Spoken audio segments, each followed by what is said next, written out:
Buenas tardes a todos. Agradezco mucho la invitación a participar en esta jornada, especialmente a Ricardo y sus asociados. Agradezco doblemente porque la demostración anterior que se ha hecho es del maravilloso aumento de la técnica, la precisión, la finura de los exámenes, la profundidad que se llega gracias a la ciencia combinada, ¿verdad?, de la biología, la física y, digamos, la colaboración de las ciencias duras. Pero eso es solo la mitad de la medicina, a pesar de lo extraordinario que es, de las vidas que salva y de que todos querríamos recurrir a esos recursos si llega nuestro momento. Sin embargo, es solo la mitad de la medicina. La otra mitad es la mente afectiva de los pacientes. Y les agradezco especialmente a los organizadores por haber considerado este aspecto y haberme invitado. Yo me dedico después de terminar mi carrera en medicina intensiva a humanismo médico hace más de 10 años, y realmente creo que el médico del futuro tiene que tener una cara de gran desarrollo técnico y científico y una cara igual a la anterior, desarrollo humano. Bueno, vamos a ver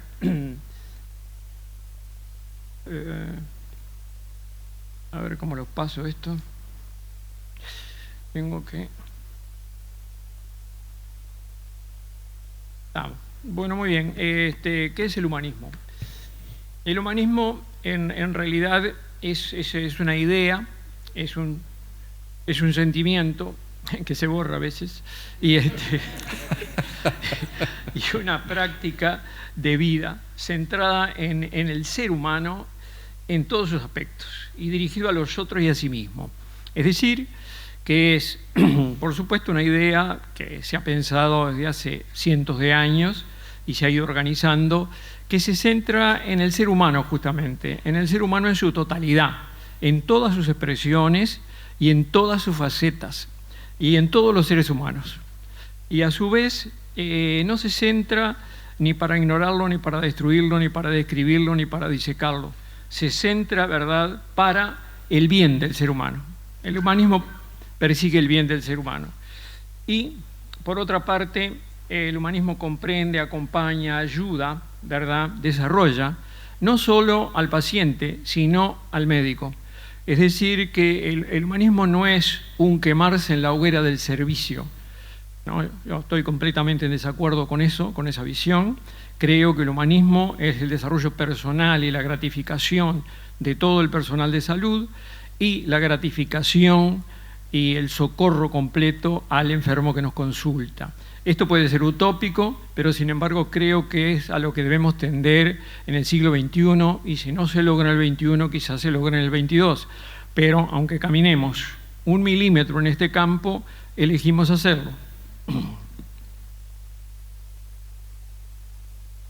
El humanismo, la persona o el médico humanista considera todas las dimensiones del paciente, como les dije, el cuerpo, el soma, la mente, razón y afectividad, la familia, la sociedad, incluso su paradigma de vida también.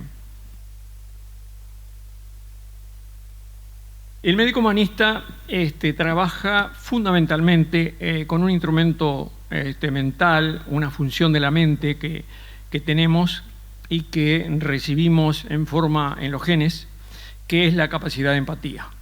Que lo recibamos en los genes no quiere decir que lo realicemos después en la vida adecuadamente, ni quiere decir que todos lo tengamos igual, pero todos tenemos la posibilidad de empatía, que es identificarnos con el otro, ponernos en su lugar y tratar de ayudarlo. Uno lo puede entrenar o no entrenar. La empatía comienza siendo involuntaria y automática, que es darse cuenta de lo que el otro siente en ese momento. Y después tiene una parte voluntaria, que es desarrollar una respuesta congruente con la ayuda. Esa uno la puede hacer o no la puede hacer.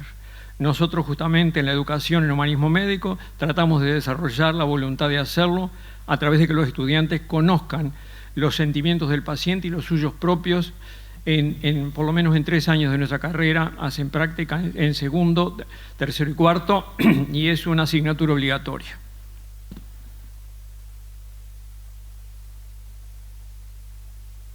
Bueno, esta figura quiere mostrar que no, lo mismo que les decía antes, de otra forma. Es decir, que cuando pensamos en humanismo, mi paciente y yo somos los dos seres humanos. Y los dos queremos vivir, los dos queremos un pedazo de felicidad en esta vida, que a veces se consigue, y los dos queremos librarnos de los malestares que tenemos. Ahora, yo estoy en la posición de ayudarlo por mi profesión y él está en la posición de solicitar la ayuda en este momento. Pero en nuestras vidas cada uno da al otro, ¿verdad? Y puede ayudarlo en el resultante final, que es la gratificación y el bienestar que se pueda lograr. O sea que esa para mí es una base del humanismo. El humanismo es para el otro y para mí.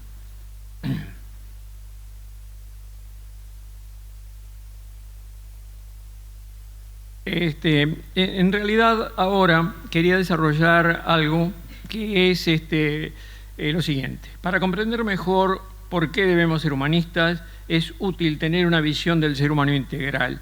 Nosotros pensamos en el ser humano, pero actualmente hay una cantidad progresiva de estudios neurobiológicos, neuropsicológicos, con resonancia magnética funcional, con PET, etcétera, y con pruebas psicológicas y de conducta que están demostrándonos cada vez más cómo funciona nuestra mente, es decir, donde reside nuestra personalidad, sentimientos y razonamiento.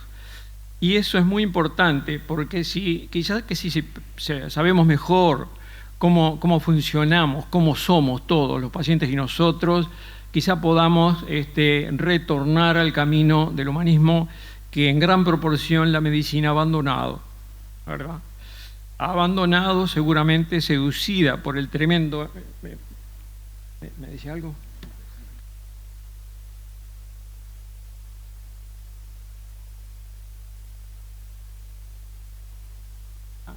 Ok. Gracias. Entonces, vamos a ver un poquito eso. El ser humano, nosotros, ustedes, yo, la mesa, todos, somos seres complejos, ¿verdad? De múltiples facetas y con un funcionamiento absolutamente maravilloso desde nuestra conducta en la sociedad hasta nuestras mitocondrias. Es decir, que cuanto más se conoce de todo lo que hay por conocer, ¿verdad? De lo desconocido, más uno se maravilla del funcionamiento nuestro.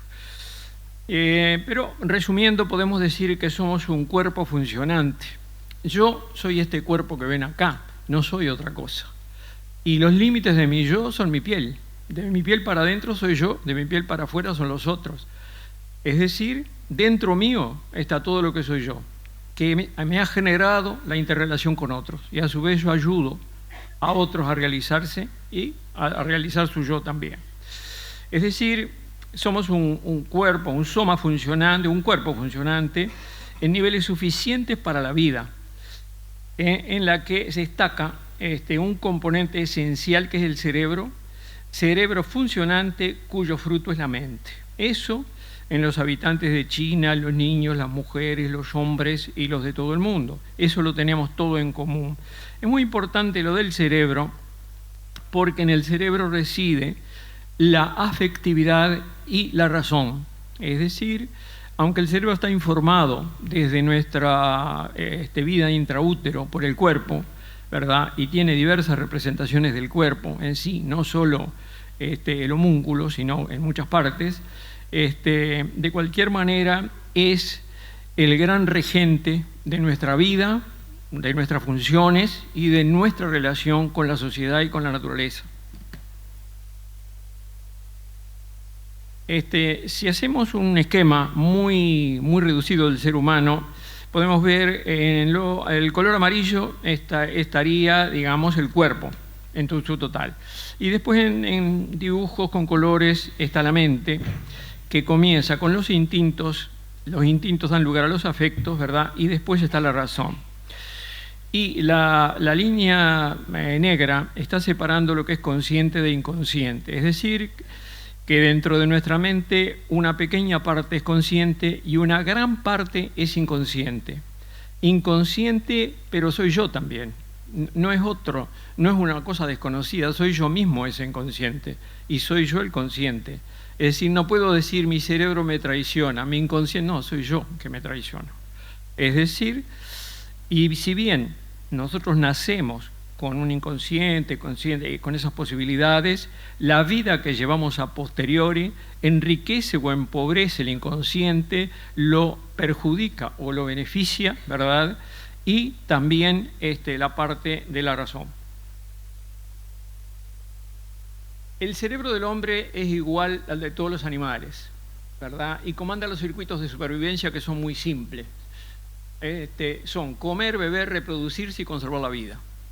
Esos circuitos funcionan desde las lagartijas hasta nosotros, ¿verdad? Y eso es el cerebro primitivo, ¿no? ¿Verdad? Que es el que está marcado allí en amarillo, en rojo, quiero decir, en violeta, en rojo está el cerebelo. Los circuitos de supervivencia son comunes a todos los seres vivos. Por ejemplo, esos leones que están allí, en este momento están haciendo uso de su afectividad. Los circuitos de supervivencia dan lugar a las emociones y las emociones a los sentimientos. Las emociones son manifestaciones visibles de nuestras reacciones ante estímulos externos, sociales, naturales, etc. Y son siempre visibles. El enrojecimiento en la cara, la tensión de los músculos, la sonrisa, el llanto, todo eso son emociones. A nivel primitivo, las emociones eran, se emparaban los pelos, se tensaban los músculos, mostraban los colmillos, etc. Esas son manifestaciones emocionales que son automáticas, involuntarias y rapidísimas. Sin embargo, dan lugar a los sentimientos, que los sentimientos son la huella mental de las emociones, que son conscientes, ¿verdad? Cuando la emoción está sucediendo, pero la conciencia la captura 30 milisegundos después, recién, la emoción se lanza sola. Y además, los sentimientos quedan marcados en mi memoria afectiva y yo puedo evocarlos, pero no puedo evocar las emociones. Yo ahora, si quiero, no me puedo quedar rojo de cara. No puedo decir, ahora me voy a reír, jojoja. No, eso es falso.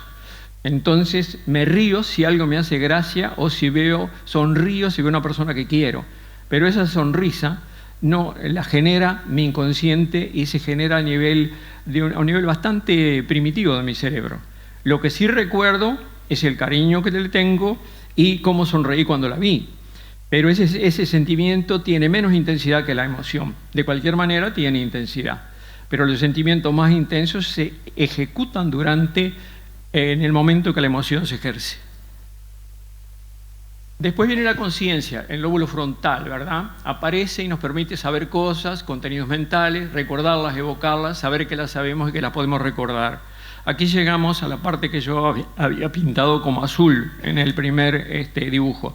Y ustedes ven que hay un escalonamiento que todos ustedes conocen del cerebro que se llamaba esquemáticamente reptiliano, del cerebro límbico, que es el de las emociones, y de la corteza, que es donde reside la conciencia y que nos permite pensar, asociar y hacer planes. El lóbulo límbico es el centro del sentimiento, ¿verdad? Una cosa interesante es que la conciencia no genera sentimientos, pero la conciencia los registra, los recuerda y sabe lo que son. Pero si tuviéramos solo conciencia o solo corteza, no tendríamos sentimientos. Es decir, que la parte más interesante de nuestra vida no se realizaría, porque nosotros vivimos por la afectividad, vivimos por los sentimientos, aunque eso nos impulsa. Todo lo que hacemos y todo lo que pensamos es una transacción entre la razón y la afectividad. La razón es la que nos permite adquirir conocimiento, pero la afectividad es la que nos lleva a elegir el conocimiento que vamos a adquirir y a fijarlo. Si nosotros no tenemos motivación ni afectividad, no elegimos ningún conocimiento y no fijamos ningún conocimiento. Así que, en el fondo de todo, la razón es una herramienta de la afectividad. El ser humano en la enfermedad se afecta a todo. Se afecta el cuerpo, que está en amarillo, se afecta la afectividad, se afecta la razón. Y además de afectarse, ya sabemos que la afectividad y la razón se interconectan una con otra y el soma, que es el cuerpo sin la mente, se interconecta con la afectividad. Es decir, que la enfermedad produce un sufrimiento global en todo el paciente, como esta mujer que se agarra la cabeza, digamos, como si quisiera preguntarse a sí misma, ¿qué hago con todo esto?, ¿verdad? Porque está enferma, de pronto grave. El cuerpo y mente se influyen mutuamente. Y además está la familia del enfermo, que es influida por todo lo que le pasa a ese enfermo. No es solamente el cuerpo y la mente. Ahora, ¿qué hace el médico humanista? El médico humanista, en su actitud y conducta, la actitud es mental y la conducta es lo que se hace físicamente, ¿verdad?, atiende el cuerpo, atiende la razón, da explicaciones, atiende la afectividad, como esa imagen que está ahí. Es decir, atender la afectividad es atender el miedo y la esperanza del otro, ¿verdad? Entonces, el médico humanista hace eso. El médico no humanista hace esto otro. Es decir, la enfermedad pega igual en los tres sectores. Sin embargo, la medicina del siglo XX, fundamentalmente en violeta, con una gran flecha, atiende los males del cuerpo. Un poquito la razón y explica alguna cosa a algún enfermo, y después tiene un bloqueo total hacia la afectividad del enfermo. Y también, como vamos a ver después, bloquea bastante la afectividad del médico. Es decir, que la medicina del siglo XX, salvo honrosas excepciones que están, digamos, consideradas en libros y recordadas como maestros humanistas, pero son honrosas excepciones. La inmensa mayoría de nosotros, criados en el siglo XX dentro del corpus médico, no se nos enseñó el humanismo ni se nos llevó en esa dirección. Nos manejamos con algo que habíamos sacado de nuestro hogar de pronto. ¿Qué ha pasado con la empatía? Y esto es una razón para enseñar en el posgrado y toda la vida el humanismo. ¿Qué pasa con la empatía, que es la herramienta del humanismo, la que permite que nuestra mente capte al otro en su sentir y en su pensar, y que además nos permite a nosotros que generemos una emoción congruente con ayuda? Bueno, fíjense, estos son estadísticas de Estados Unidos, de 7 universidades. 7 universidades que siguieron las cohortes de estudiantes durante los 4 años clínicos. Y ellos, lo bueno que es la sinceridad con que lo publican. Oyat es el que más se ha ocupado de esto, hay 2 fichas de él ahí, y dice, el demonio habita en el 3er año, le pone a un trabajo. ¿Por qué habita? Porque fíjense que al ingreso, allí casi todos los estudiantes entran y cuando les preguntan ¿por qué hace medicina? Porque quiero ayudar a la gente. Y a mis estudiantes, cuando yo les pregunto en 1er año y 2.er año, el 90% dice porque quiero ayudar a la gente. El 10% dice porque mi papá era médico, porque me gusta la biología, etc. Pero yo no soy médico ni porque mi papá era médico, ni porque me gustara la biología, me gustaba la física y la matemática más. Soy médico por el ejemplo que me daba el médico en mi casa. Cuando yo lo miraba que tenía 10 años, me dije, yo quiero ser como esa persona. Me lo dije en mi inconsciente, porque me di cuenta 20 años después que yo había sido así. Pero fui por él. Es decir, y él ayudaba a la gente, ayudaba a toda mi familia. Y después, al egreso, ¿qué pasa? Solamente un 20 a 30% conserva la empatía. Los demás se han vuelto cínicos con respecto al ser humano. Y entonces, cuando hay un enfermo muy molesto, un viejito que se está por morir, dicen, este viejo de miércoles, ¿por qué no se morirá de una vez? Fíjate, che, cómo están las cosas, tiene la cama ocupada y serviría para otro. Esas son conversaciones habituales que no las decimos mucho delante de la gente. Eso es cinismo. Es cinismo porque no consideramos que ese viejo quiere tener una mano para morirse o quiere tener a un hijo, una hija que esté con él, es decir, y que tiene miedo y ya no tiene esperanza, pero quiere afectividad, que es lo único que contrarresta al fantasma de la muerte, aunque uno se vaya a morir. Entonces, esto es la razón más importante para que en el posgrado exista enseñanza seria y práctica del humanismo con el estudio y la comprensión de las emociones propias y de las emociones de los enfermos. ¿Qué actitudes y comportamientos podemos tener como médicos? 2 conductas posibles. Una es esta, que sería, yo le llamaría generalizando el médico del siglo XX. El estímulo es el paciente ¿verdad? Este es el médico ya, es los instintos, afectividad del médico. No llega a su afectividad, pasa por su razón y sale. Es decir, que hace un circuito superficial por la corteza. Llega el estímulo del enfermo, pasa por su corteza donde sabe muchísimo, sabe nomogramas, todas las guías, etcétera, y las aplica. Las aplica bien, por otra parte, ¿verdad? Pero, sin embargo, el enfermo no tiene ningún socorro en el circuito, en la circunferencia verde. No tiene, digamos, no lo entienden, no lo comprenden, no lo informan, no tienen una conversación pequeña e informal mirándole a los ojos que habría que tener con todos los enfermos. Sin embargo, la respuesta empática es otra. El estímulo llega a la razón y a la afectividad del médico directa, a los dos lados.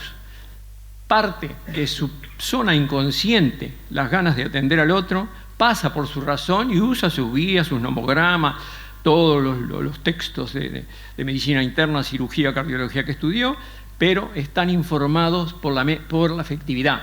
Es decir, están informados con el lado que le permite identificarse con el miedo y la esperanza del otro. La forma en que empleamos, bueno, esto ya lo dije, que es esto sería un médico empático. Simplemente, solo ponerle la mano ahí, no tiene que perder media hora preguntándole por la historia de sus bisabuelos y cómo es su casa y sus gatos, no. Simplemente es una actitud, una mano, una mirada. Y nadie puede excusarse de eso aunque la consulta hacía 15 minutos. Porque eso, ¿qué le llevó a este doctor joven? Y 15 segundos, ponerle la mano allí, pero él transmite todo su inconsciente a ese jovencito enfermo. Y por otra parte, una cosa muy interesante, y que, como Ricardo va a hablar de arte, el camino del arte parte del inconsciente. Pasa por la conciencia para tener la técnica y después ejecuta obras que otros inconscientes interpretan, de otras personas. Pero parte siempre de la afectividad, de cómo el mundo impresionó la afectividad de ese artista. Muchas gracias.